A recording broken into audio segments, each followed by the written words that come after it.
మన కుటుంబాన్ని విడదీసేది బ్రష్ అయినా సరే అది మనకొద్దురా. 5,000 లాంటి మనకు ఈ 4 బ్రష్లు అవసరమట్రా.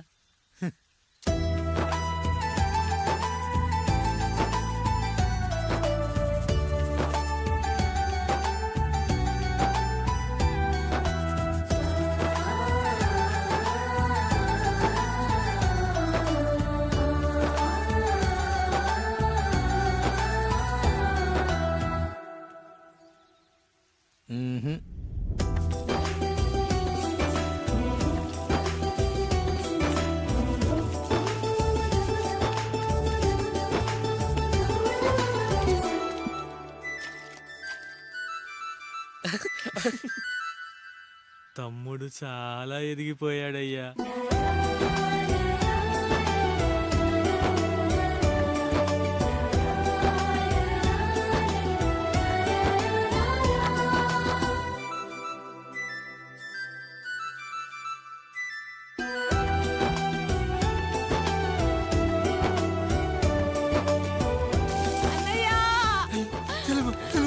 అయ్యో ఈ పండుగ కాదు తల్లి, ఎంత మంచి.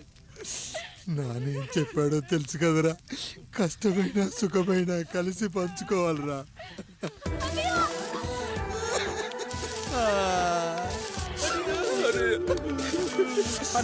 అయ్యో మరి నువ్వు బాధ పెట్టుకోవా అన్నయ్య?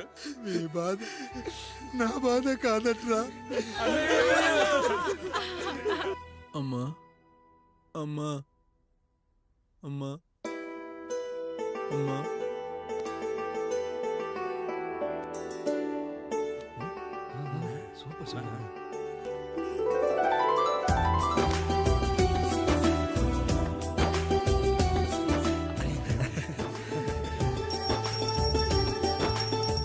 నా భార్య లక్ష్మి అమ్మ ఇక నుంచి నీకన్నీ నేర్పిస్తుంది. ఏరా, చెల్లెళ్ళు అడిగితే అమ్మనిచ్చాను, తమ్ముళ్ళు అడిగితే ఇవ్వలేనా? జానకి, వీళ్ళు నా తమ్ముళ్ళు, ఇక నుంచి మన బిడ్డలు. అన్నయ్య, అమ్మ అన్నయ్య, మమ్మీ. ఆ అమలాపురం, ఈ ఇచ్చాపురం, ఊహాపురం. నమస్కారం. పిల్లలు బడికొస్తారంట మాస్టారు. బాగా చదవండి, పై చదువులకి పక్కూరు వెళ్ళాలి. ఏ ఈ ఊళ్ళో చదువుకోకూడదా? మన ఊర్లో కాలేజీ లేదు కదయ్యా. ఏరా, నన్ను వదిలి కాలేజీకి వెళ్తారా? ఎక్కడికి వెళ్ళవు? నేను చదువుకుంది చాలదా? నా చదువులు మీ చదువులు కావా?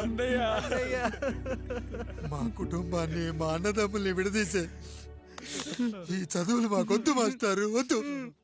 గోడలకు పిడకై తెగ బిగువై మురిసే బంధం, మేడలకు తడికై దూరంగా ఉండదులే. గేదెలకు పాకై గూడల్లే నిలిచే చందం, కాకులకు ఈకై ఊరిక నేరాలదులే.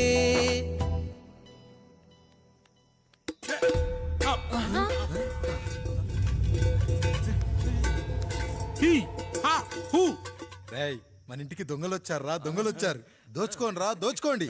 మీరెందుకు వచ్చారా? చీపురెందుకు మావయ్య, ఈ కత్తి తీసుకోండి. ఏమయ్యా, మా ఇంటికి రావా? మా ఇంటికి ఎప్పుడొస్తావు? ఈ ఆధారం మీ అందరం ఊరెళ్తాం అయ్యా, మా ఇంటికి రావయ్యా. ఇదిగోవయ్యా, ఈ 100 రూపాయలు ఉంచుకో. సిగ్గబిల్లి తీసుకో తాతయ్య. ఏమిటి ఏమిటి ఆప్యాయత అనురాగాలు? ఇదంతా మాకు పాపారాయుడు గారు ఈ ఊరికి నేర్పిన సంస్కారం. మా ఊరికి ఎవరైనా వస్తే ఒట్టి చేతులతో పంపం. ఈ ఊరికి ఏదైనా రోగం వస్తే 4 చావులు ఇస్తాం. దొంగలు వస్తే దోచుకోవడానికి 4 ఇల్లు ఇస్తాం. అయ్యా, పేదరికంలో ఉన్న తల్లిదండ్రుల పిల్లల్ని పార్కుల నుండి, స్కూళ్ళ నుండి తీసుకెళ్లి బిస్కెట్లు, చాక్లెట్లు కొనిపెట్టి డబ్బుండి పిల్లలు లేని దుబాయ్ షేకులకు ఇస్తుంటే నన్ను కిడ్నాపర్ అని జైల్లో పెట్టారయ్యా. 300 రూపాయలు పెట్టి కొన్న కత్తిని అది పనికొస్తుందో లేదో అని ఒక నగల వ్యాపారి కడుపులో పరీక్షిస్తే నన్ను హంతకుడు అన్నారయ్యా. మీరే ఈ కాముడిని అర్థం చేసుకున్నారు. నేను మీ ఊర్లోనే ఉండిపోతానయ్యా, మీ ఊర్లోనే ఉండిపోతాను. సరే కాముడు, సరే. కుమ్మరోళ్ళున్నారు, కమ్మరోళ్ళున్నారు, కంచరోళ్ళున్నారు, కాసోళ్ళున్నారు. ఇక ఇక్కడ కంసాలున్నారు, పద్మశాలున్నారు, ఆచార్యులున్నారు, పూజారులున్నారు. రెడ్డి, నాయుడు, చౌదరి, దళితులు కూడా ఉన్నారు. హిందువులు, ముస్లింలు, క్రిస్టియన్స్ కూడా ఉన్నారు. కానీ ఒక దొంగ మాత్రం లేడు. ఈ రోజు నుంచి నిన్ను దొంగగా నియమిస్తున్నాను. ఈ ఊళ్ళో 4 ఇళ్ళు దొంగతనాలు చేసుకొని హాయిగా ఉండండి రా, హాయిగా ఉండండి. అయ్యా, మీ కుటుంబం అనే కొబ్బరి మట్టలో నేను ఒక ఆకునవుతాను. అన్నయ్య అన్నయ్య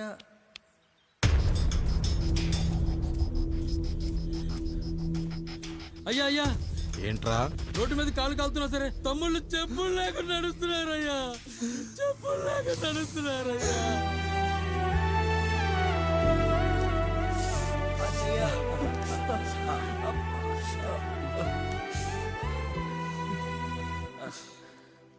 చెప్పులు లేకుండా నడుస్తుంటే కాళ్ళు కాలుతున్నాయట్రా.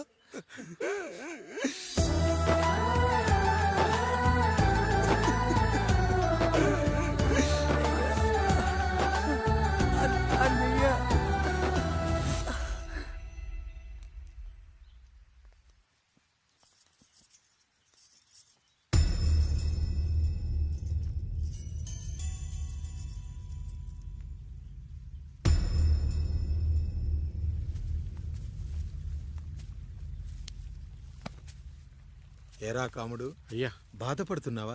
పెళ్ళేమైనా చేయమంటావా? వద్దులేండి అయ్యా, నాకు ఇది ఉందిగా చాలు. దీంతో నేను ఎలాగోలా సరిపెట్టుకుంటాను. దీనితో పాటు జీవితంలో నీకు ఓ తోడు కావాలి. రే గంటోడా, అయ్యా, ఇక నుంచి కష్టాల్లో సుఖాల్లో వీడికి అన్నీ నువ్వేరా. మీరు శాసించాక నేను వేరే ఏదైనా ఆశించగలనా పెద్దయ్యా?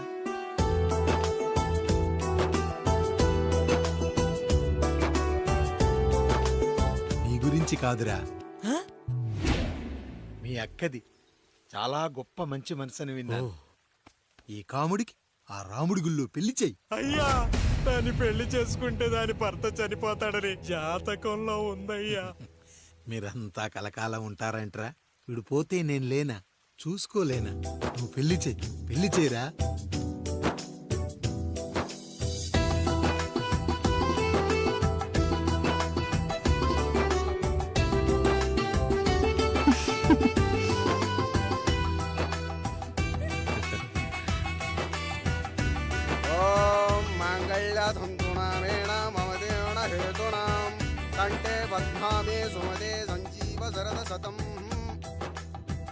అయ్యా, ఏంట్రా? మీ చేత్తో నాకు దొంగగా జీవితాన్ని ఇచ్చారు. ఇప్పుడు ఒక భర్తగా భార్యనిచ్చారు. అదే బంగారు చేత్తో ఒక్క ముడివేసి పెట్టండి అయ్యా. మీ నీడను మేము చల్లగా ఉంటాం.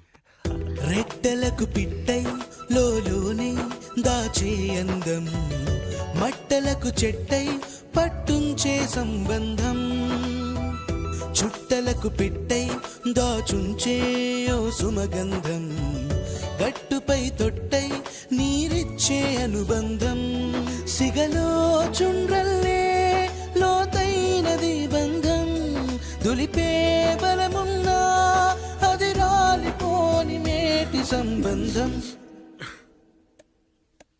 ఏంటి బుజ్జి, ఏమైంది? పండు, నీకు పెళ్లి చేసిన మరుక్షణం నీ భర్త చనిపోతాడని జాతకంలో ఉంటే ఆయన నన్ను నీకిచ్చి పెళ్లి చేశారు. నేను పోతే నా భార్య పరిస్థితి ఏంటయ్యా అని అడిగితే నేను లేనారా అన్నారు. ఆయన చేసిన త్యాగం మామూలు త్యాగం కాదు. ఒకవేళ పొరపాటున నాకేమైనా జరిగితే?